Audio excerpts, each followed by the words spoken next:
दोस्तों स्वागत है आप सभी का हमारे यूट्यूब चैनल शेखर एग्रीमो एकेडमी पर। दोस्तों आज का जो टॉपिक है वो है हमारा सेंट्रल आइडिया।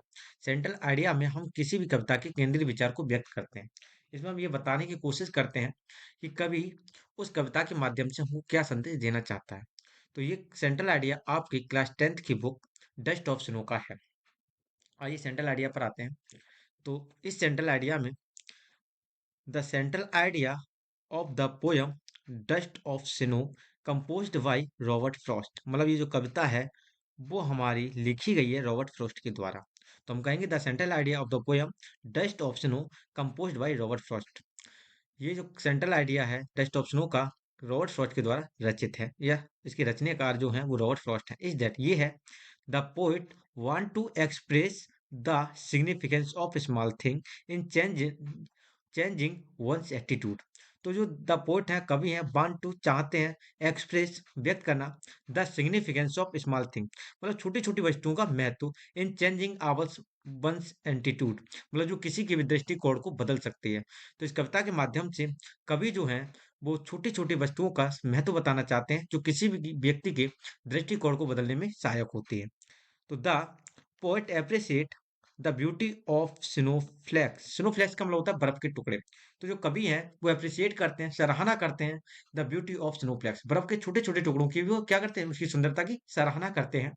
विच चेंज्ड हिज मूड, जिसने उसकी जिसने कवि का मूड जो है वो बदल दिया था। And save many precious moments, और सेव किया था, बचाया था मैनी प्रीशियस, प्रीशियस मतलब होता है कीमती। तो बहुत ज्यादा कीमती मोमेंट्स, बहुत ज्यादा उनके कीमती क्षण थे उनको बचाया था फ्रॉम बीइंग वेस्टेड अवे, जो कि उनके बर्बाद होने वाले थे।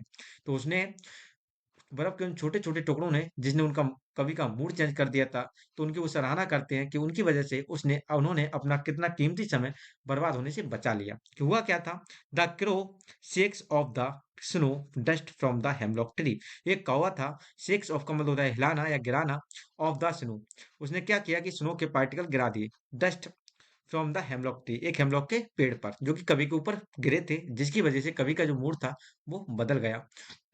तो द सेम वे, उसी तरीके से जिस तरीके से कौ ने गिराया था हेमलॉक ट्री से, उसी तरीके से वन कैन शेक ऑफ, मतलब कोई भी गिरा सकता है, ऑफ सैडनेस, सैडनेस मतलब कोई भी दुखी अवस्था या दुख, फ्रॉम वन साइड अपने हट से।